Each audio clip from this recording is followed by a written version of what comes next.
হযরত আব্দুল্লাহ ইবনে মুবারক রাহমাতুল্লাহি আলাইহি হজের কাজ সম্পাদন করে যখন তিনি চলে আসবেন, হঠাৎ করে দেখলেন কাবা চত্বরে চাদর মুড়া দিয়ে কে যেন শুয়ে আছে।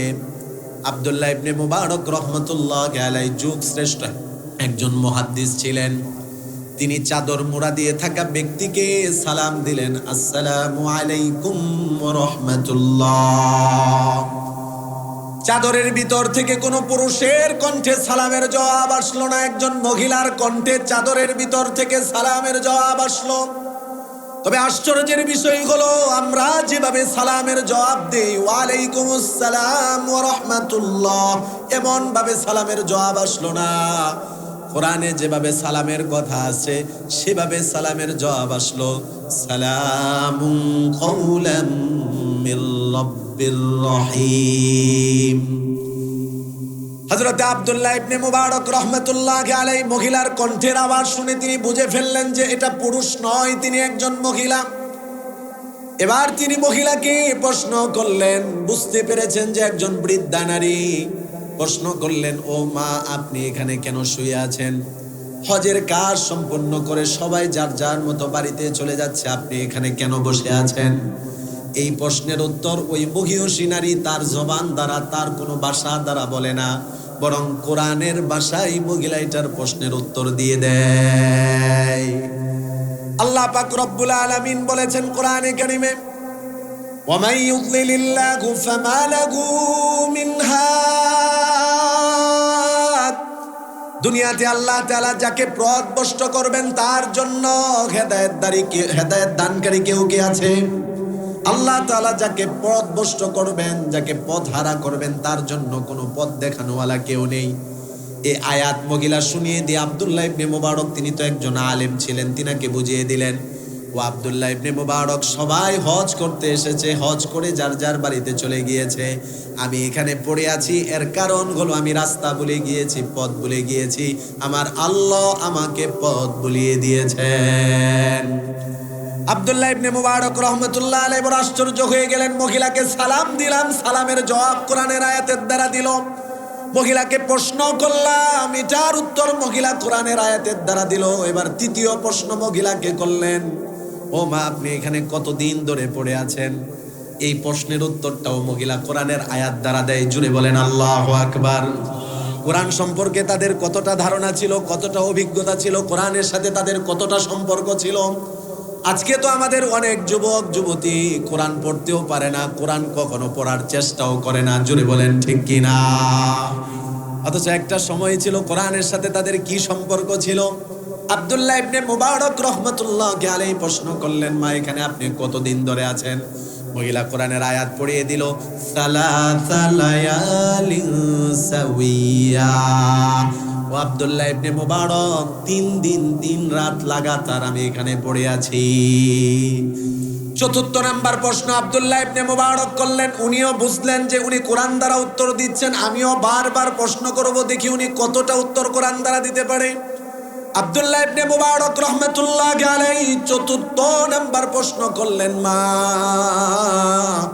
এই যে আপনি এখানে শুয়ে আছেন, বসে আছেন, 3 দিন হয়ে গিয়েছে, আপনি কি কোনো খানা পিনা খেয়েছেন? মহিলা কোরআনের আয়াত দ্বারা এটার উত্তর দিয়ে দিল, আল্লাযী হুয়া ইউতঈমুনি ওয়া ইয়াসকিন। আল্লাহ তাআলা এই 3 দিনে কুদরতি ভাবে আমাকে খাইয়েছে, কুদরতি ভাবে পান করিয়েছে। তার মানে মহিলা বুঝিয়ে দিল, না, আমি খানা পিনা পাবো কোথায়? কে আমাকে খানা খাওয়াবে?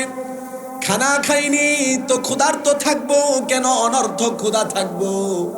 এই জন্য আমি রোজার নিয়ত করেছি, 3 দিন ধরে আমি লাগাতার রোজা রাখছি। আল্লাহু আকবার বলেন। এবার মহিলাকে আব্দুল্লাহ ইবনে মুবারক রাহমাতুল্লাহি আলাইহি বললেন, ও মা, আগে এই যে আমার কাছে শুকনো কিছু খাবার আছে, আপনি খেয়ে নেন, তারপরে আপনার সাথে কথা বলবো। এবার মহিলা এই প্রশ্নের উত্তর কোরআনের আয়াতের দ্বারা দিল, সুম্মা আতিম্মুস সিয়ামা ইলাল লাইল। ইমানদাররা রোজা রাখবে, এই রোজা একবারে সুবহে সাদিক থেকে নিয়ে সূর্য ডোবা পর্যন্ত। এই আয়াত পড়ে তিনি শুনিয়ে দিলেন, আমি রোজা রেখেছি, এখন যতই তুমি আমাকে খানা খাওয়ার জন্য বলো, আমি খানা খেয়ে আমার রোজা ভাঙবো না। আব্দুল্লাহ ইবনে মুবারক রাহমাতুল্লাহি আলাইহি তিনি তো বড় আলেম, তিনি এবার মহিলাকে বললেন, মা রমজান মাস না, যেহেতু আপনি তো নফল রোজা রেখেছেন, নফল রোজা উযর বশত ভাঙ্গা জায়েজ আছে, পরবর্তীতে এটার আপনি কাজা করে নেবেন।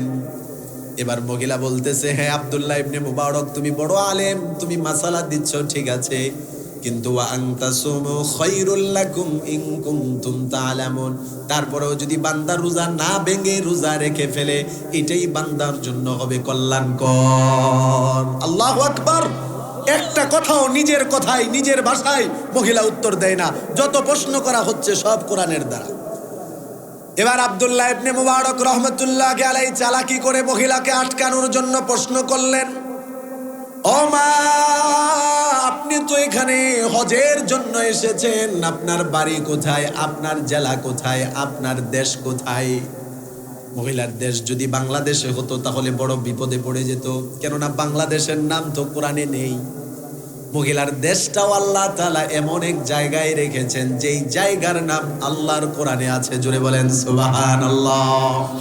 মহিলা তার বাড়ি কোথায় এটার ঠিকানা বলে দিতেছে কোরআনের আয়াত পড়ে, সুবহানাল্লাযী আসরা বিআবদিহি লাইলাম মিনাল মাসজিদিল হারাম ইলাল মাসজিদিল আকসা। আল্লাহ পাক রব্বুল আলামিন যেমন ওনার নবীকে মসজিদে হারাম থেকে নিয়ে মসজিদে আকসা পর্যন্ত ভ্রমণ করিয়েছেন, কোরআনের যেটার বিবরণ আছে, মহিলা এই আয়াত পড়ে আব্দুল্লাহ ইবনে মুবারক তিনি তো আলেম ছিলেন, তিনাকে বুঝিয়ে দিলেন আমার বাড়ি হলো বাইতুল আকসাই, অর্থাৎ মসজিদে আকসা যেখানে সেখানে আমার বাড়ি, আর আমি সেখান থেকে মসজিদে হারামে বাইতুল্লাহ এসেছি হজের জন্য। আব্দুল্লাহ ইবনে মুবারক রাহমাতুল্লাহি আলাইহি এবার প্রশ্ন করলেন, মা আপনার কি ছেলে মেয়ে নাই? এবার এটার উত্তরও তিনি বললেন, কেনই বা থাকবে না, আল মালু ওয়াল বানুনা জিনাতুল হায়াতিদ দুনিয়া, ধন সম্পদ সন্তানাদি এগুলো দুনিয়ার জিনত, দুনিয়ার সৌন্দর্যতা, আর এই সৌন্দর্যতা যিনি আমাকে দান করেছেন তিনি কে? এবার আব্দুল্লাহ ইবনে মুবারক রাহমাতুল্লাহি আলাইহি প্রশ্ন করলেন, মা আপনার ছেলেগুলোর নাম কি? আমরা অনেকে আমাদের সন্তানাদির নাম এমন রাখি যে নাম শুনলে সন্দেহ পড়ে যায় যে এটা মুসলমান নাকি ইহুদি। জুড়ে বলেন ঠিক কিনা? এখন অনেক মুসলমানের নাম এমন পাওয়া যায় যে সন্দেহ পড়ে যায় যে আসলে কি মুসলমান নাকি অন্য কোনো ধর্মের মানুষ। ওই মহিলা তার 3 সন্তানের নাম 3 জন নবীর নামে নামকরণ করেছিল। যখন প্রশ্ন করা হলো আপনার সন্তানাদির নাম কি, কোরআনের 3টা আয়াত তিনি পড়ে শুনিয়ে দিলেন। ইয়া ইয়াহইয়া খুদিল কিতাবা বিকুওয়া ওয়াত্তাখাযাল্লাহু ইব্রাহিমা খলিলা ওয়া কাল্লামাল্লাহু মূসা তাকলিমা। অর্থাৎ আমার এক সন্তানের নাম হলো ইয়াহইয়া, আরেক সন্তানের নাম হলো ইব্রাহিম, আরেক সন্তানের নাম হলো মূসা। আল্লাহু আকবার। এই জন্য এখানে যারা আমরা বাবা আছি অথবা বাবা ভবিষ্যতে হব, আমাদের জন্য আমাদের সন্তানাদির ক্ষেত্রে আমাদের উপর হক হলো তাদের জন্মের পরে তাদেরকে সুন্দর একটা নাম দেওয়া। এখন তো নাম রাখা হয় ডিলেট খান, রিসিভ খান, মিসকল খান, এই জাতীয় নামও মুসলমানের আছে। নান্টু বল্টু সাল্টু এগুলো নাম মুসলমানের আছে না? না, মুসলমানের নাম এগুলো হতে পারে না। মুসলমান তার সন্তানাদির নাম রাখবে আল্লাহর সিফাতি নাম দ্বারা, মুসলমান তার সন্তানাদির নাম রাখবে নবী রাসূলের নাম দ্বারা। বলেন ঠিক কিনা? আমার সন্তানের নাম যদি আমি ইব্রাহিম নবীর সাথে নাম মিলিয়ে যদি নাম রাখি, আমার সন্তানের নাম যদি আমি মূসা নবীর সাথে মিলিয়ে নাম রাখি, আইয়ুব নবীর সাথে, মূসা, ঈসা, নূহ এই জাতীয় নবীর সাথে নাম মিলিয়ে যদি মুহাম্মদ আমার সন্তানকে যদি আমি আমার নাম রাখি, সন্তানের নাম রাখি, ময়দানে মাহশারে আল্লাহ পাক রব্বুল আলামিন ডাক দিবেন, আইনা ইব্রাহিম, আইনা আইয়ুব, আইনা ইয়াকুব। আল্লাহ তাআলা বলবেন, কোথায় আমার ইব্রাহিম, কোথায় আমার আইয়ুব, কোথায় আমার ইয়াকুব? এই নাম ডাকার পরে ময়দানে মাহশারে যত ইব্রাহিম আছে সবাই ছুটতে থাকবে, যত আইয়ুব নামে ব্যক্তি আছে সবাই ছুটতে থাকবে, যত যত এই নামে ব্যক্তি আছে সবাই ছুটতে থাকবে। আল্লাহ তাআলা বলবেন তোমাদেরকে তো আমি ডাকিনি, আমার পয়গম্বর ইব্রাহিম খলিলুল্লাহকে আমি ডেকেছি। ময়দানে মাহশারে বান্দারা বলবে আল্লাহ আমরা তো মনে করেছি আমাদেরকে আপনি ডেকেছেন, আমাদের নামও তো ওই নামে। আল্লাহ তাআলা বলবেন ঠিক আছে যাও, যেহেতু আমার নবীর নামের সাথে তোমার নামের মিল পাওয়া গিয়েছে, যাও যাও আজকে তোমরাও জান্নাতে চলে যাও। এজন্য সন্তানাদের ভালো নাম রাখা এটা মা বাবার দায়িত্ব, মা বাবার উপর সন্তানাদের ব্যাপারে হক। ভালো নাম রাখবো। মহিলা এবার প্রশ্ন করলেন মহিলাকে, আব্দুল্লাহ ইবনে মুবারক, ও মা চলেন আপনাকে আমি দিয়ে আসি। মহিলা বলল হ্যাঁ এটা তো ভালো কাজ, তুমি আমাকে পৌঁছিয়ে দিলে আমি অবশ্যই রাজি আছি। বাড়িতে নিয়ে যাওয়া হলো। মহিলা বাড়িতে যাওয়ার পরে আব্দুল্লাহ ইবনে মুবারক রহমতুল্লাহি আলাইহিকে মেহমানদারি করবে। তার 3টা ছেলেকে ডাক দিয়ে বলল যাও যাও, এই যে টাকা পয়সা নিয়ে বাজারে যাও, উত্তম খাবার নিয়ে আসবে, গোশত নিয়ে আসবে। গোশত আনা হলো, রুটি গোশত তৈরি করা হলো। আব্দুল্লাহ ইবনে মুবারক রহমতুল্লাহি আলাইহির সামনে খাবার দেওয়া হলো। তিনি তার সন্তানাদিকে, ওই মহিলার সন্তানাদিদেরকে বললেন ততক্ষণ পর্যন্ত খানা খাবো না যতক্ষণ পর্যন্ত তোমরা এই প্রশ্নের উত্তর না দিবে। এখন পর্যন্ত তোমাদের মাকে যেই প্রশ্ন করি কোরআন দ্বারা উত্তর দেয়, যেই কথাই বলে কোরআনের দ্বারা বলে। আগে বলো তোমাদের মার এই অভ্যাস কতদিন থেকে? ছেলেরা বলে আমাদের জন্মের পর থেকে আমরা দেখতেছি মা কোনো কথা বললে কোরআনের আয়াত ছাড়া কথা বলে না। আর আমরা শুনেছি 40 বছর লাগাতার মার এই অভ্যাস চলমান। আল্লাহু আকবার। কোরআনের সাথে কতটা সম্পর্ক তাদের ছিল। একজন মহিয়সী নারী 40 বছর অনর্থক কোনো কথা বলেনি, 40টা বছর প্রয়োজন ছাড়া কোনো কথা বলেনি। প্রয়োজন হয়েছে কোরআনের আয়াতে কথা বোঝানোর আয়াত আছে, এভাবেই তিনি কথা বলতেন। তার মানে কত জবানকে কন্ট্রোল করতেন, সময়টাকে কত হেফাজত করতেন। আর এখন আমাদের ঘরের অনেক মা বোনেরা ঘন্টা কি ঘন্টা গীবতের মধ্যে কাটিয়ে দেয়, ঘন্টা কি ঘন্টা নাটক সিনেমার মধ্যে কাটাই। বলেন ঠিক কিনা? হবেই বা কিভাবে? এরকম মহিয়সী নারী হওয়ার জন্য তো আমার সন্তানকে, আমার মেয়েকে আগে দিনদারি শিখাতে হবে। আর এই দিনদারি কোথায় পাবে? এই দিনদারি এই যে পূর্ব বালিয়াপাড়া খালেদা বেগম কওমি মহিলা মাদ্রাসায় পাবে। এখানে এসে আপনার মেয়ে আল্লাহর পরিচয় পাবে। এখানে এসে আপনার সন্তানেরা রাসূলুল্লাহর আদর্শ পাবে। এখানে এসে আপনার সন্তানেরা আল্লাহর রসুলের স্ত্রীদের জীবনী পড়ে তাদের গুণগুলো নিজের মধ্যে আনার চেষ্টা করবে। মহিয়সী নারীদের জীবনী পড়ে তাদের সুন্দর সুন্দর ভালো ভালো সিফাত আর গুণগুলো নিজের মধ্যে আনার চেষ্টা করবে। কোরআন থেকে আমরা অনেক দূরে থাকার কারণে আজকে আমাদের জীবনে অশান্তি। কোরআন থেকে দূরে থাকার কারণে আজকে আমাদের পরিবারে অশান্তি। কোরআন থেকে দূরে থাকার কারণে আজকে আমাদের সমাজে অশান্তি। কোরআন থেকে দূরে থাকার কারণে আজকে আমাদের রাষ্ট্রে অশান্তি।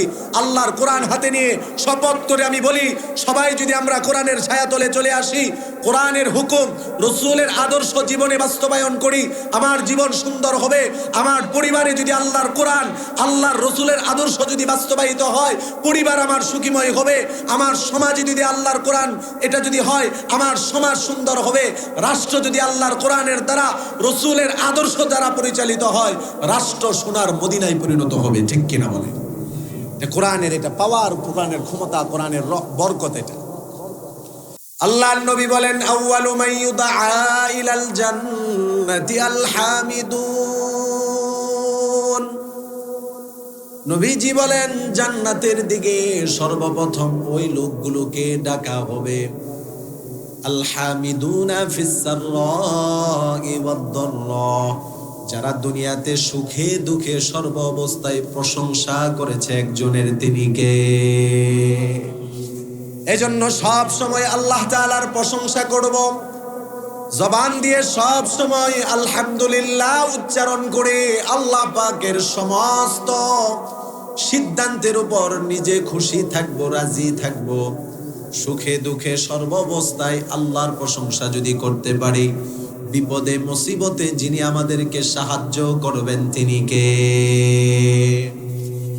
এই যে এই ভাগ্য তো সবার হতে পারে না। আপনাদের এলাকার মধ্যে আরো কত মানুষ আছে, অসংখ্য মানুষ এখনো খোঁজ নিয়ে দেখেন গুনাহের মধ্যে আছে, পাপাচারের মধ্যে আছে, অন্যায়ের মধ্যে আছে। কিন্তু আল্লাহ পাক রব্বুল আলামিন এত অসংখ্য গণিত মানুষের মধ্য থেকে আমাকে, আপনাকে, আমাদেরকে পছন্দ করে কোরআনের ময়দানে এনেছেন। আল্লাহ পাক আমাদেরকে পছন্দ করেছেন, আমাদেরকে ক্ষমা করবেন বলে এই জন্য আবারও নিয়ামতের শুকরিয়া আদায় করি, বলি আলহামদুলিল্লাহ। আল্লাহ পাক রব্বুল আলামিন অসংখ্য অগণিত নিয়ামত আমাদেরকে দান করেছেন।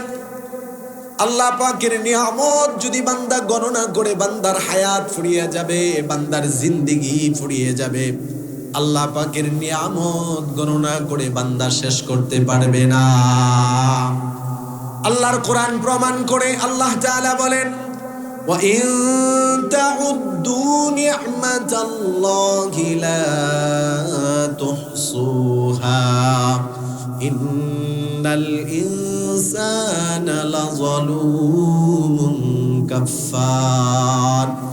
আল্লাহ তাআলা বলেন, যদি তোমরা আমি আল্লাহ তাআলার নিয়ামতগুলোকে গণনা করতে থাকো, লা তুহসুহা, তোমরা নিয়ামত গণনা করতে করতে তোমাদের হায়াত ফুরিয়ে যাবে, আয়ু ফুরিয়ে যাবে, কিন্তু আমি আল্লাহর নিয়ামত গণনা করে শেষ করা যাবে না। এই যে আমাদেরকে আল্লাহ তাআলা কোরআনের ময়দানে এনেছেন, আশাবাদী হয়তো এই নেক কাজের উসিলায় পরকালে যিনি নাজাত দান করবেন, জুড়ে বলেন তিনি কে? আমি গত 2 দিন আগেও আমার ছাত্রদেরকে তিরমিজি শরীফের মধ্যে হাদিস পড়িয়েছি। হাদিসে কুদসি আল্লাহ পাক রব্বুল আলামিন যখন ফয়সালা হয়ে যাবে, জান্নাতীরা জান্নাতে চলে যাবে, জাহান্নামীরা যখন জাহান্নামে চলে যাবে, আল্লাহ পাকের পক্ষ থেকে বলা হবে, ফেরেশতাদেরকে আল্লাহ তাআলা বলবেন, আখরিজু মিনান নার মান যাকারানি ইয়াওমান আও খাফানি ফি মাকাম। আল্লাহ পাক রব্বুল আলামিন ফেরেশতাদেরকে বলবেন, ও ফেরেশতারা, যাও যাও জাহান্নাম থেকে আজকে আমার ওই বান্দাগুলোকে বের করে নিয়ে আসো। মান যাকারানি ইয়াওমান, দুনিয়াতে একদিনের জন্য হলেও যারা আমি আল্লাহর জিকির করেছে, আমি আল্লাহর স্মরণ করেছে, কোরআন হাদিসের আলোচনা শুনেছে, তাদেরকে একদিনের জন্য হলেও যারা এই নেকের কাজ করেছে, আল্লাহ বলবেন, আখরিজু মিনান নার, জাহান্নাম থেকে আজকে তাদেরকে বের করে নিয়ে আসো।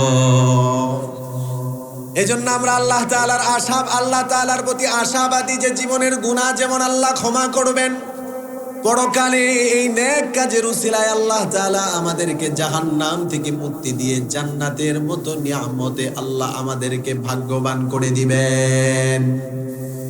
কোরআন হাদিসের ব্যাপারে আজকে অনেক মুসলমান অজ্ঞ। কেন বা অজ্ঞ থাকবে না? কোরআন হাদিসের আলোচনা শুনতে মুসলমান অনেকে রাজি না। আজকে যদি এখানে গানের অনুষ্ঠান হতো, লোকজনের সংখ্যা এমন হতো নাকি আরো কয়েক গুণ বেশি? জোরে বলবেন। নিঃসন্দেহে আরো কয়েক গুণ বেশি হতো। আমার বড় কষ্ট লাগে, দুঃখজনক হলেও সত্য কথা এটা। আজকে মুসলমান যুবককে যদি বলা হয়, ও যুবক, কোরআন সম্পর্কে তোমার কি জ্ঞান রয়েছে, কি ধারণা রয়েছে, কোরআন সম্পর্কে কতটুকু ইলম তোমার আছে? বলবে, হুজুর আমি কোরআনটা পড়তেও পারি না। এমন মুসলমান যুবক আছে কি নাই?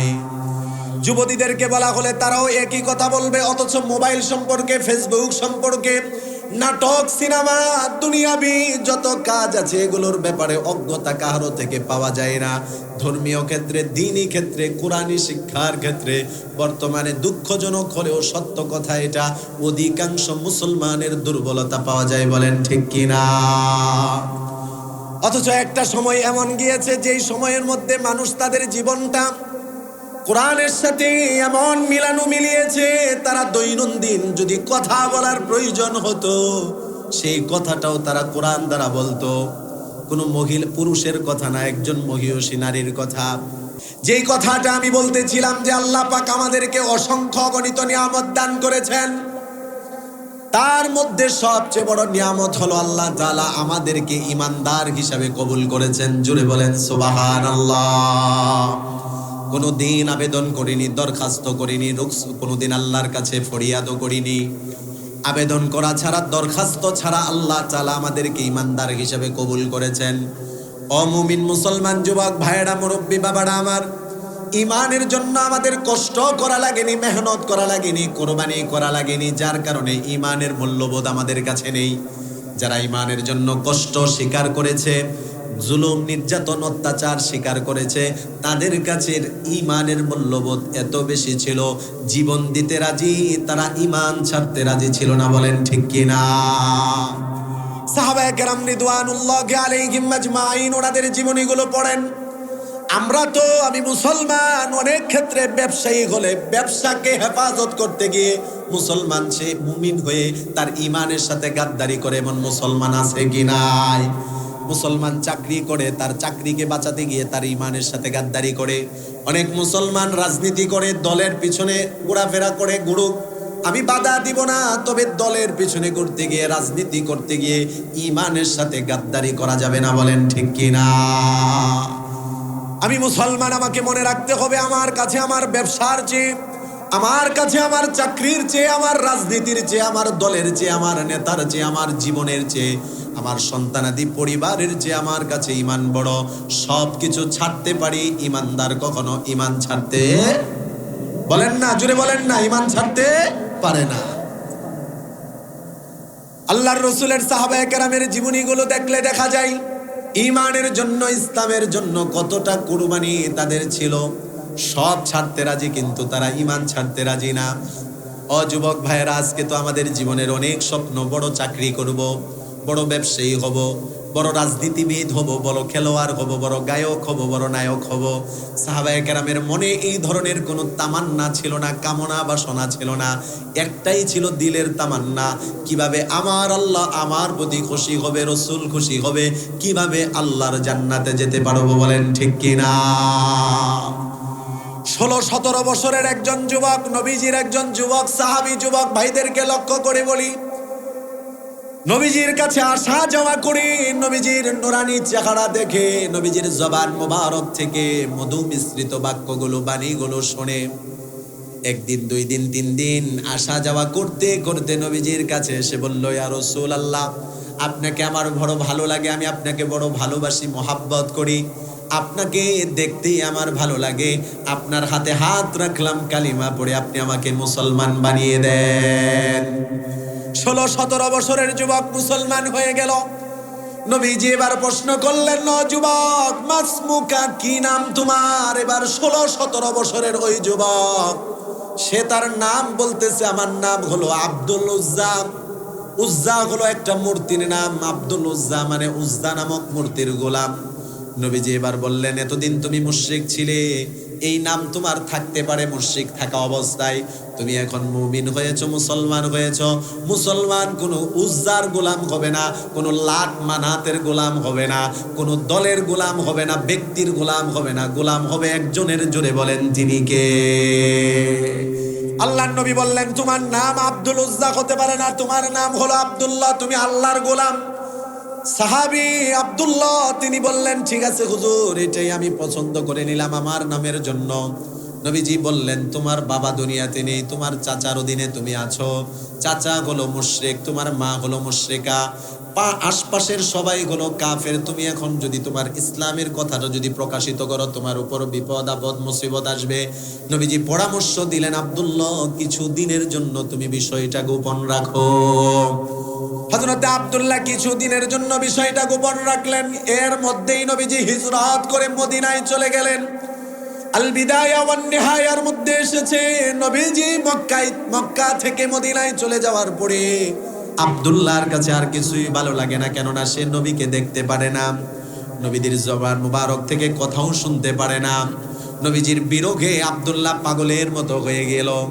চাচা আব্দুল্লাহর অবস্থা পরিবর্তন দেখে প্রশ্ন করলো, আব্দুল্লাহ, তুমি কি মুহাম্মদের ধর্ম গ্রহণ করেছ? এতদিন যে আব্দুল্লাহ নিজের ইসলামের কথা, ঈমানের কথা গোপন রেখেছিল, চাচা প্রশ্ন করার পরে আব্দুল্লাহ আর কাল বিলম্ব করলো না, সাথে সাথে বলে দিল, হ্যাঁ চাচা, আমি আল্লাহর মনোনীত ধর্ম ইসলাম ধর্ম গ্রহণ করে আমি মুসলমান হয়েছি। বলেন আল্লাহু আকবার। ইমানদার যখনই তার ঈমানের দাবিগুলো প্রকাশিত করবে, ইমানদার যখনই তার ঈমানের উপর অবিচল আর ইস্তেকামাত থাকবে, তখনই তার উপর কিন্তু বিপদ আপদ মুসিবত আসবে। আব্দুল্লাহ যখন চাচাকে এই কথা বলল, চাচা তো ছিল বেঈমান কাফের, চাচা মারধর শুরু করে দিল। কত বড় সাহস, তুই আমার ধর্ম ছেড়ে, তোর বাবার ধর্ম ছেড়ে, তোর বাপ দাদার ধর্ম ছেড়ে নতুন ধর্ম গ্রহণ করেছস, এখনো সময় আছে, তুই ঈমান ছাড়। হযরতে আব্দুল্লাহ আঘাত সহ্য করে চাচা মারতে মারতে শরীরটা রক্তাক্ত করে ফেলেছে, একবারের জন্য আব্দুল্লাহ ঈমান ছাড়ে না। মারতে মারতে চাচা যখন ক্লান্ত আর দুর্বল, এবার আব্দুল্লাহ বলে, ও চাচা, তুমি আমাকে আবার, তোমার শরীর সুস্থ হলে আবার মারবে, আবার আমি দুর্বল হব, আবার রক্তাক্ত হব।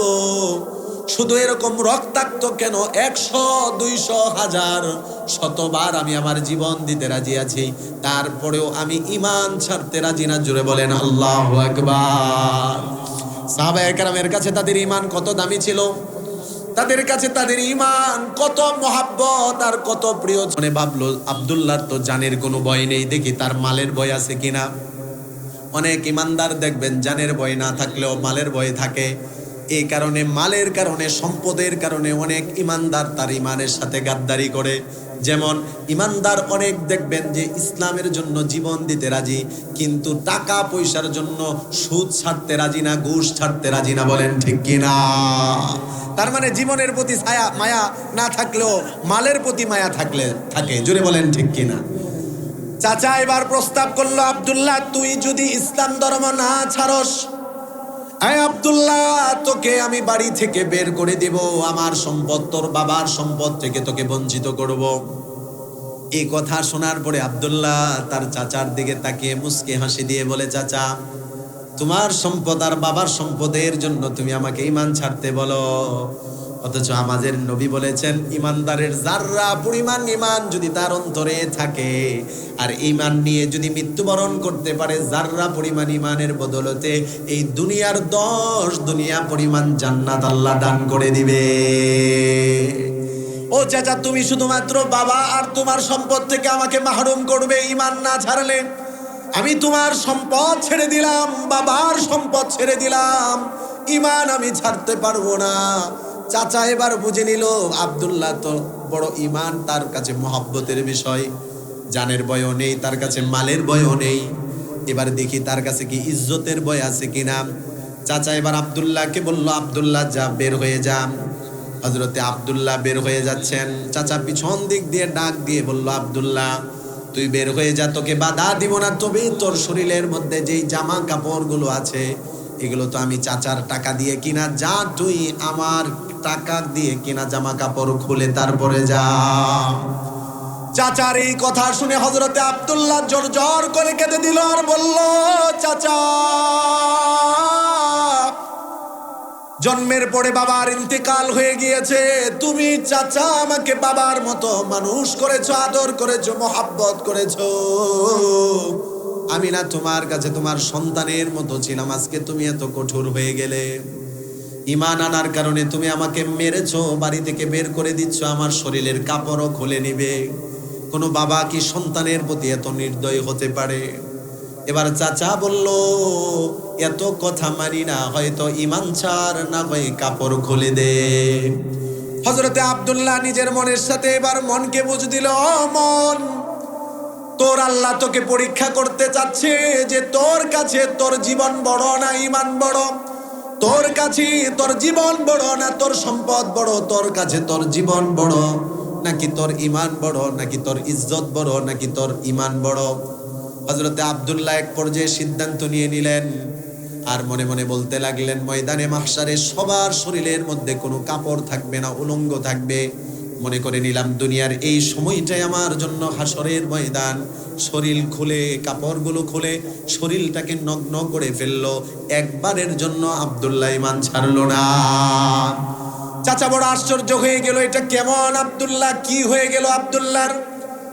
আব্দুল্লাহর জীবনের প্রতি কোনো মায়া নেই, আব্দুল্লাহর মালের প্রতি কোনো মায়া নেই, তার ইজ্জতের প্রতি কোনো মায়া নেই, তার একমাত্র মায়া হলো আল্লাহর প্রতি, রসুলের প্রতি আর ঈমানের প্রতি। সব ছাড়তে রাজি আব্দুল্লাহ, আল্লাহ তার রসুল আর ঈমান ছাড়তে রাজি না। এবার আব্দুল্লাহ রাদিয়াল্লাহু তাআলা আনহু 16-17 বছরের নওজোয়ান যুবক, নিজের লজ্জাস্থানটা হাত দিয়ে ডেকে মার কাছে জানালা দিয়ে গিয়ে মাকে ডাক দিল, মা তোমার ছেলে আমি আব্দুল্লাহ এসেছি। মা নিজের শরীরের এই তার সন্তানের এই নগ্ন শরীর দেখে চেহারা গড়িয়ে নিয়েছে আর বলল এই অবস্থা কেন? হযরতে আব্দুল্লাহ পূর্ণ ঘটনা খুলে বলল, মা ঈমান আনার কারণে, মুসলমান হওয়ার কারণে চাচা বড় নির্দয় হয়ে আমার উপর এই অত্যাচার করেছে, আমার কাপড় পর্যন্ত খুলে নিয়েছে। মা বলল, বাবারে আমি তো তোর জন্য কিছুই করতে পারবো না, তোর চাচার বিরুদ্ধে গিয়ে। এবার হযরতে আব্দুল্লাহ বলল, মা আমি কিছুই চাই না তোমার কাছে, জীবনে কোনোদিন সন্তানের কোনো দাবি নিয়ে তোমার কাছে আসবো না। ও মা তুমি আমার লজ্জাস্থান ঢাকার জন্য একটা কাপড় দাও। হযরতে আব্দুল্লাহর মা তখন ভিতর থেকে একটা কম্বল দিল, কম্বলটাকে 2 টুকরা করে নিজের লজ্জাস্থান ডাকলেন। এরপর থেকে ওনার নাম হয়ে গেল আব্দুল্লাহ জুল বাজাদাইন। এখন ওনার নাম ইতিহাসের পাতায় পাওয়া যায় আব্দুল্লাহ জুল বাজাদাইন, মানে যে তার লজ্জাস্থান 2টা কম্বলের টুকরা দিয়ে ডেকেছিল কিন্তু তারপরেও ঈমান ছাড়েনি। জুড়ে বলেন আল্লাহু আকবার। এই ছিল মুসলমানের ঈমান। এতটুকুই শেষ না, হযরতে আব্দুল্লাহ রাদিয়াল্লাহু তাআলা আনহু তিনি হিজরত করে মক্কা থেকে মদিনায় চলে গেলেন। শরীর জীর্ণ শীর্ণ হয়ে গিয়েছে, ধুলাবালিতে শরীর ভরে গিয়েছে, না খাওয়া শরীরটা শুকিয়ে গিয়েছে। নবীজি তাহাজ্জুদের নামাজের সময় উঠে দেখলেন কে যেন দাঁড়িয়ে আছে। নবীজি বললেন, কে তুমি? কাছে আসো। আব্দুল্লাহ নবীজির কাছে গিয়ে বলল, আসসালামু আলাইকা ইয়া রাসূলুল্লাহ। ওগো নবীজি আমি হলাম আপনার সাহাবী আব্দুল্লাহ। নবীজি বললেন, তুমি কোন আব্দুল্লাহ? হযরতে আব্দুল্লাহ বলে, আমি ওই আব্দুল্লাহ যার নাম ছিল আব্দুল উজ্জা, আপনি নাম পরিবর্তন করে আপনি দিয়েছিলেন আব্দুল্লাহ। নবীজি বড় আশ্চর্য হয়ে গেলেন, তুমি ওই আব্দুল্লাহ? তুমি না ধনী বাবার একমাত্র ধনী সন্তান ছিলে? সকালবেলা এক জোড়া কাপড় পরিধান করতে, বিকাল বেলা আরেক জোড়া কাপড় পরিধান করতে, চেহারাটা তোমার খুব নাদুস নুদুস ছিল, সুঠাম দেহের অধিকারী ছিলে, তোমার এই অবস্থা কেন? হযরতে আব্দুল্লাহ চোখের পানি ছেড়ে দিয়ে সমস্ত নির্মম নির্যাতনের কাহিনীগুলো নবীজিকে শোনালো। আর নবীজি সান্ত্বনা দিয়ে বললেন, আব্দুল্লাহ রে, সব ছেড়েছো, বাড়ি ছেড়েছো, মা ছেড়েছো, চাচা ছেড়েছো, সম্পদ ছেড়েছো, তুমি তোমার শরীরের কাপড় পর্যন্ত ছেড়েছো। লস হয়নি, লস হয়নি, কেননা তোমার কাছে তোমার ঈমান আছে। যার কাছে ঈমান আছে তার কাছে দুনিয়ার কিছু না থাকলেও সব আছে। যার কাছে দুনিয়ার সব আছে, ঈমান নেই, তার কাছে কিছুই নেই। ঠিক কিনা বলেন? এই নিয়ামতে আল্লাহ তাআলা আমাদেরকে ভাগ্যবান করেছেন। এই ঈমানের মতো নিয়ামত দৌলত আল্লাহ তাআলা আমাদেরকে দরখাস্ত করা ছাড়া, আবেদন করা ছাড়া দান করেছে। এবার জুড়ে বলেন আলহামদুলিল্লাহ। আল্লাহর নবী সাহাবায়ে কেরামকে বললেন, এ আমার আব্দুল্লাহকে আসহাবে সুফফার অন্তর্ভুক্ত করে দাও। সাহাবায়ে কেরামের সাথে হযরতে আব্দুল্লাহ থাকতেন। সাহাবায়ে কেরাম সকাল সন্ধ্যা নিয়মিত কোরআন তেলাওয়াত করতেন। হযরতে আব্দুল্লাহ কোরআন তেলাওয়াত করে, তবে সাহাবায়ে কেরাম আস্তে আস্তে কোরআন তেলাওয়াত করে। নবীর সাহাবী আব্দুল্লাহ জোরে জোরে উচ্চ আওয়াজে কোরআন তেলাওয়াত করে। হযরতে ওমর নবীজির কাছে এসে বিচার দিল, ইয়া রাসূলুল্লাহ, আপনার সাহাবী এই যে আব্দুল্লাহ কোরআন তেলাওয়াত করে ভালো কথা, তবে তেলাওয়াতের মাঝখানে জোরে জোরে সে চিৎকার মারে, আপনি একটু তাকে বলে দেন সে যেন এটা না করে। নবীজি বললেন, ওমর, আমার আব্দুল্লাহকে বাধা দিও না, তাকে যেভাবে ইচ্ছা সে সেভাবে কোরআন তেলাওয়াত করুক। এই যে কোরআন তেলাওয়াতরত অবস্থায় আব্দুল্লাহ জোরে জোরে কোরআন তেলাওয়াত করে তার ভিতরের কষ্টগুলো ভোলার চেষ্টা করে। কেননা ঈমানদার যতই বিপদে আপদে মুসিবতে দুঃখ কষ্টে থাকুক না কেন, কোরআন তেলাওয়াত করলে সব বিপদ আপদ মুসিবত যিনি দূর করে দেন তিনি কে? কিন্তু আমরা তো তা করি না। বিপদে মুসিবতে টেনশনে দুঃখ কষ্ট নিয়ে আসি। যুবকেরা কানে হেডফোন লাগায় গান শুনে, কই কে কিসে মন খারাপ কষ্ট। অনেক মুরব্বী বাবারা চাষটলে বসে টিভি দেখে। আচ্ছা, টিভি দেখলে গান শুনলে কষ্ট দূর হবে? কোরআন তেলাওয়াত, জিকির আর আল্লাহর কাছে দোয়া করার দ্বারা ইমানদারের অন্তরের কষ্ট পেরেশানি আল্লাহ দূর করবেন। ঠিক কিনা? এবার আসহাবে সুফফার মধ্যে হযরতে আব্দুল্লাহ তিনি থাকতে ছিলেন। তাবুক যুদ্ধের ডাক চলে আসলো। তাবুক যুদ্ধের জন্য সাহাবায়ে কেরাম যাবে। আল্লাহর নবী সাহাবায়ে কেরামকে বললেন, তোমরা কারা আল্লাহর রাস্তায় জানমাল দিবে, আল্লাহ তোমাদেরকে জান্নাত দিবে। সুবহানাল্লাহ বলেন। হযরত আব্দুল্লাহ এসে নবীজিকে বলতেছে, ইয়া রাসূলুল্লাহ, আমার তো মাল দেওয়ার তৌফিক নেই, আমি তো জান দিতে পারবো। তাবুক যুদ্ধে চলে গেলেন, যুদ্ধ আর সংগঠিত হলো না। হযরত আব্দুল্লাহ তাবুকের প্রান্তরেই অসুস্থ হয়ে পড়লেন। আল্লাহর নবী হযরতে আব্দুল্লাহকে দেখার জন্য গেলেন। যাওয়ার পরে দেখলেন আব্দুল্লাহর আর বেশি সময় হাতে বাকি নেই। নবীজি সাহাবায়ে কেরামকে বললেন, ও আমার সাহাবীরা, আমার আব্দুল্লাহকে আমার কাছে নিয়ে আসো। নবীজি কাছে আনার পরে নিজের রান মোবারকের উপর হযরতে আব্দুল্লাহর মাথা রাখা হলো। নবীজি এত কাছ থেকে আব্দুল্লাহর দিকে তাকিয়ে রইলেন, আব্দুল্লাহ নবীজির দিকে তাকিয়ে আছে। সাহাবায়ে কেরাম বড় আফসোস করে করে বলে, আহারে, আজকে যদি আব্দুল্লাহর জায়গায় আমরা হতাম, কতই না ভাগ্য ভালো হতো, ধন্য হতাম। এত কাছ থেকে কেউ নবীজিকে দেখার ভাগ্য লাভ করেনি। হযরতে আব্দুল্লাহ নবীজির দিকে তাকিয়ে আছে, আব্দুল্লাহর চোখ থেকে পানি ঝরে। আর আব্দুল্লাহ নবীজিকে বলে, ইয়া রাসূলুল্লাহ, আমি জানতে চাই আপনি আমার প্রতি খুশি আছেন কিনা। আমি সব চেয়েছি, আমার কোনো মনে ব্যথা নেই, কোনো আঘাত নেই, তবে আপনি আমার প্রতি খুশি আছেন কিনা। নবীজি বললেন, আব্দুল্লাহ, আমি তোমার প্রতি খুশি, আমার আল্লাহ তোমার প্রতি খুশি। আর যার প্রতি আল্লাহ আর তার রাসূল খুশি, তার জন্য জান্নাত অবধারিত হয়ে যায়। লম্বা ঘটনা। হযরতে আব্দুল্লাহ রাদিয়াল্লাহু তাআলা আনহুর ইন্তেকাল হয়ে গেল। আল্লাহর নবী সাহাবায়ে কেরামকে বললেন, ও আমার সাহাবীরা, আমার আব্দুল্লাহর কাফন দাফনের ব্যবস্থা করো, আমার আব্দুল্লাহকে গোসল করাও, আমার আব্দুল্লাহর শরীরে কাফন পরিয়ে দাও, তবে দুনিয়ার সাধারণ কাফনের কাপড় তার শরীরে পরাবা না। নবীজির ব্যবহৃত 2টা চাদর মোবারক দিয়ে দিলেন, এই যে নাও, এই 2টা চাদর আমার আব্দুল্লাহর কাফন হিসেবে পরিয়ে দাও। সাহাবায়ে কেরাম বললেন, আব্দুল্লাহ কত ভাগ্যবান যে আব্দুল্লাহ দ্বীনের জন্য, ইসলামের জন্য একদিন তার শরীরের জামা তাকে ছেড়ে দিতে হয়েছিল। এই আব্দুল্লাহর শেষ বিদায়টা রাসূলের ব্যবহৃত চাদর দ্বারা হচ্ছে। তার মানে যেই মুমিন, যেই মুসলমানের দ্বীনের জন্য, আল্লাহর জন্য যতটুকু কোরবানি হবে, তার পুরস্কার তার থেকে বেশি যিনি দান করবেন তিনি কে? এই আব্দুল্লাহ তো ইসলামের উপর অবিচল থাকতে গিয়ে, ইমানের উপর অটল থাকতে গিয়ে নিজের শরীরের জামা ছেড়েছিল। আজকে এই আব্দুল্লাহর পুরস্কার দুনিয়াতে আল্লাহ দিচ্ছেন, রাসূলের ব্যবহৃত চাদর দ্বারা তার কাফনের কাপড় হচ্ছে। আল্লাহর নবী নিজে কবরের মধ্যে নেমে বললেন, দাও দাও, আমার আব্দুল্লাহর লাশটাকে দাও, সাবধান, আস্তে আস্তে দিবে, যেন তার লাশের সাথে কোনো বেয়াদবি না হয়। এবার খেয়াল করেন, লক্ষ্য করেন, নবীজি আব্দুল্লাহ রাদিয়াল্লাহু তাআলা আনহুর লাশটাকে কবরে রাখলেন। রাখার পরে 2টা হাত উঠিয়ে আল্লাহর কাছে দোয়া করলেন, আল্লাহুম্মা ইন্নী আমসাইতু আনহু রাদিন ফারদ আনহু ইয়া রাব্বাল আলামিন। নবীজি আল্লাহর কাছে দোয়া করে বলে, আল্লাহ, আজকে সন্ধ্যা পর্যন্ত আমি আমার আব্দুল্লাহর প্রতি খুশি আছি, তুমিও আমার আব্দুল্লাহর প্রতি খুশি হয়ে যাও। এই কারণে যারা মুমিন, যারা মুসলমান, তাদেরকে দৃঢ় সংকল্প, দৃঢ় ইচ্ছা করা লাগবে। সব ছাড়তে পারি, কিন্তু ঈমান ছাড়া যাবে না। বলেন ঠিক কিনা? এটা আল্লাহ তাআলার পক্ষ থেকে আমাদের জন্য বড় নিয়ামত। আর এটা যদি আমরা ধরে রাখতে পারি, আমাদেরকে যিনি জান্নাতুল ফেরদাউসের মেহমানদারি বানাবেন তিনি কে? যে আয়াত আমি আপনাদের সম্মুখে তেলাওয়াত করেছি, আল্লাহ বলেন 2টা গুণ তোমরা অর্জন করো, তোমরা 2টা সিফতওয়ালা হয়ে যাও, আমি আল্লাহ তোমাদেরকে জান্নাতুল ফেরদাউস দিয়ে দিব। 1 নাম্বার হলো ইন্নাল্লাযীনা আমানু, নিশ্চয়ই সমস্ত লোক যারা ঈমানদার, যারা মুমিন, যারা মুসলমান। 2 নাম্বার হলো ওয়া আমিলুস সলিহাত, যারা নেক কাজ করবে, কানাত লাহুম জান্নাতুল ফিরদাউসি নুজুলা, আল্লাহ বলেন তাদেরকে আমি জান্নাতুল ফিরদাউস মেহমানদারি স্বরূপ দিয়ে দিব। সুবহানাল্লাহ। একটা গুণ তো আমরা আলহামদুলিল্লাহ অর্জন করেছি।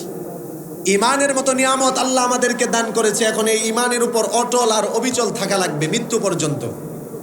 কোনো কারণে ঈমান থেকে বিন্দু পরিমাণ সরা যাবে না। জোরে বলেন ঠিক কিনা?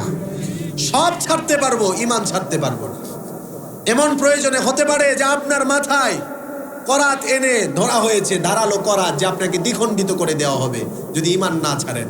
তখনও কি ঈমান ছাড়া যাবে? জোরে বলেন যাবে? ঈমানের উপর অটল আর অবিচল থাকা লাগবে। পূর্ববর্তী ঈমানদারদেরকে গরম টকবকে তেলের মধ্যে ফেলানো হয়েছে, তারপরেও তারা ঈমান ছাড়েনি।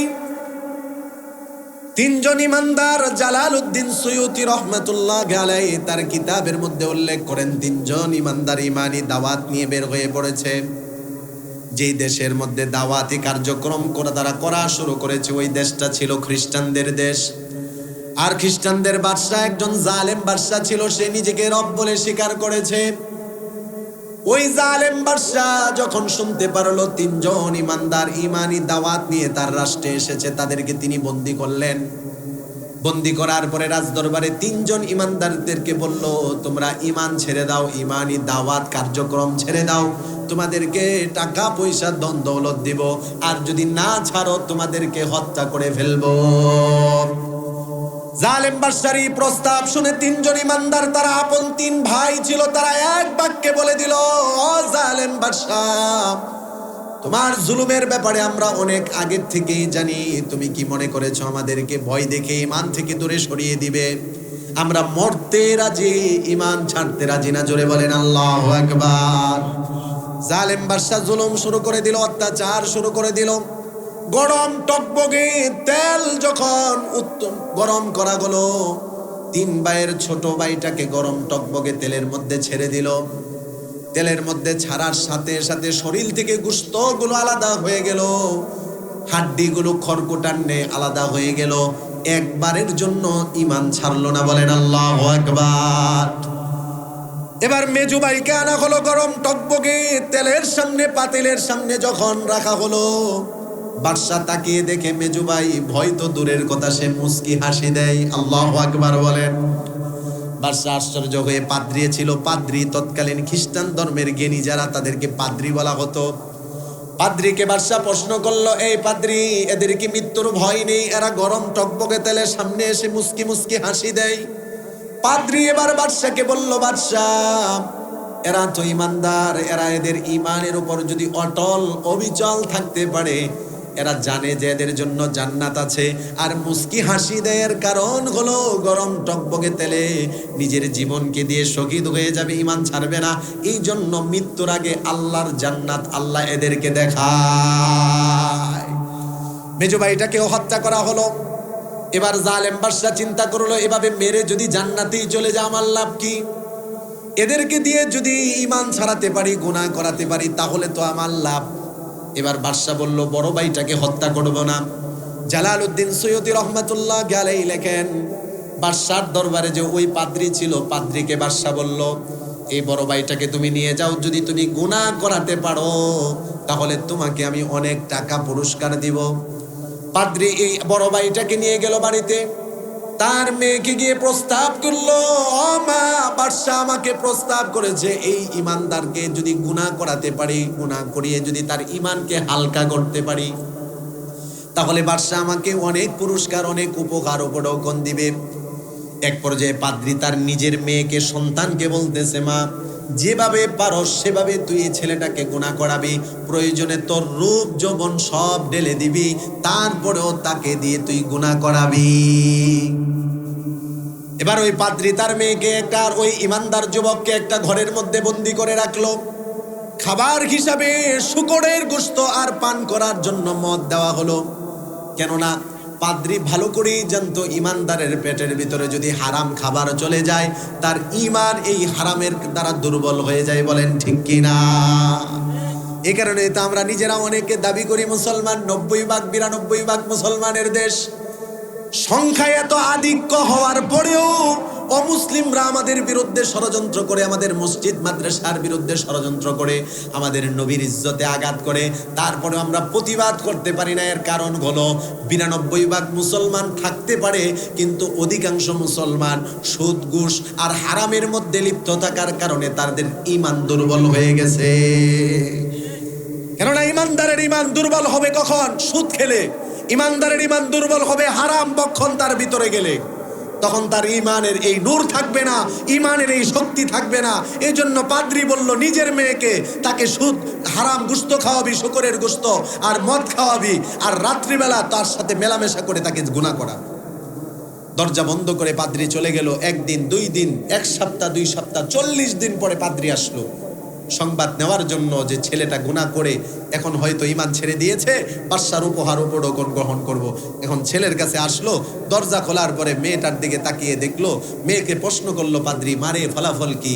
মেয়ে বাবার দিকে তাকিয়ে বলতেছে, বাবা 40টা দিন আমার চেষ্টার কোনো কমতি ছিল না, আমি চেষ্টার ক্ষেত্রে কোনো ধরনের কোনো ব্যাঘাত করিনি, তবে বাবা একটা বারের জন্য হারাম কোনো খাবার ছেলেটাকে খাওয়াতে পারিনি, হারাম মদ একবারের জন্য পান করাতে পারিনি, একটা বারের জন্য আমার রূপ সৌন্দর্যতার দিকে ছেলেটাকে আকৃষ্ট করতে পারিনি, বরং এই 40 দিনে আমি তো তাকে দিয়ে গুনাহ করাতে পারিনি, আমি তার ঈমান, তার ঈমানের শক্তি পাওয়ার দেখে আমি তার ঈমানের প্রতি দুর্বল হয়ে নিজে মুসলমান হয়ে গেছি। আল্লাহু আকবার।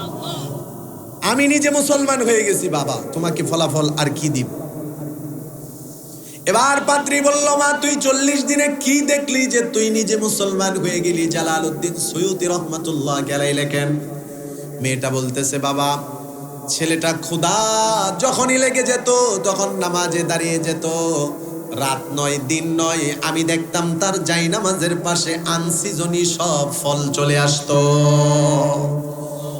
মেয়েটা বলে, বাবা রাত্রি যখন গভীর হতো আমি নিজের শরীরের কাপড়গুলো পর্যন্ত খুলে দিয়ে ছেলেটাকে ডাকতাম, নিজের দিকে আকৃষ্ট করতাম, একটা বারের জন্য ছেলেটা আমার দিকে তাকায়নি।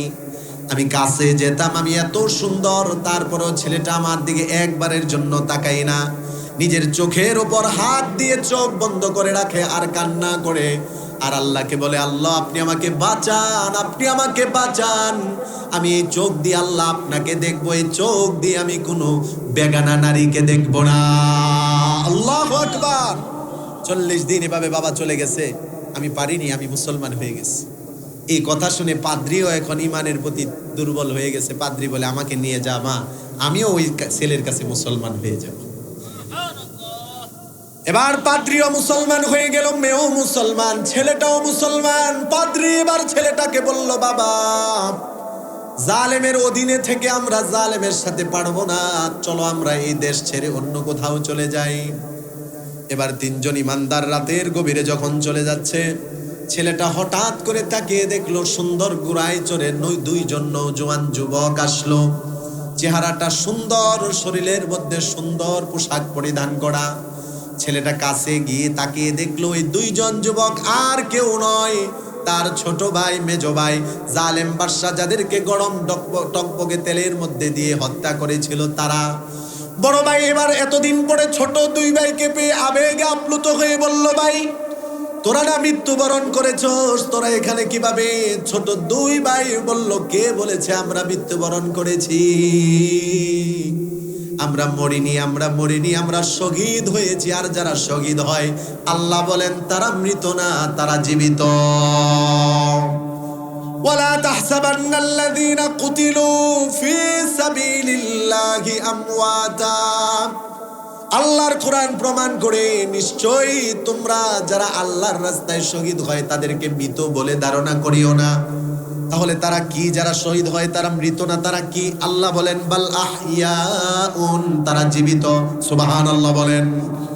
এবার 2 ভাই বলতেছে, ভাই আমরা তো মরিনি, আমরা শহীদ, আমরা জীবিত, আমরা জান্নাতে ঘোরাফেরা করতেছি। আল্লাহু আকবার।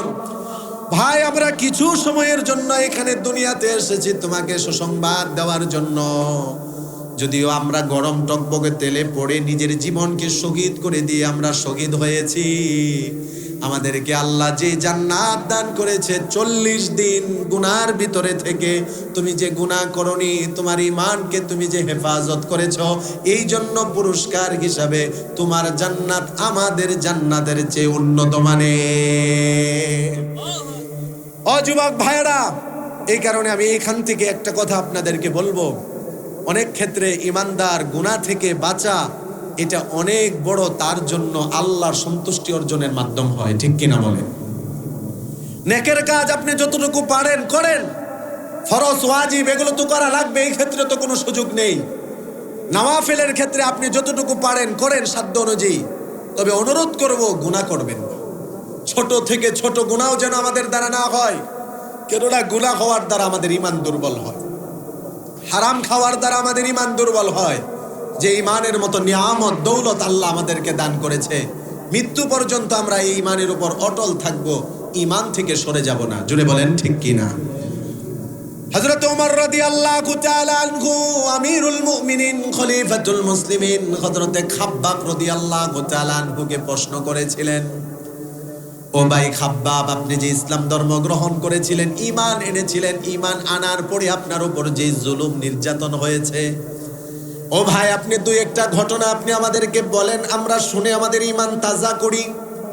ওমর রাদিয়াল্লাহু তাআলা আনহুর মতো এত বড় ব্যক্তি খাব্বাব রাদিয়াল্লাহু তাআলা আনহুকে বলতেছে ঈমান দীপ্ত ঘটনা শোনান, আমরা আমাদের ঈমান তাজা করি।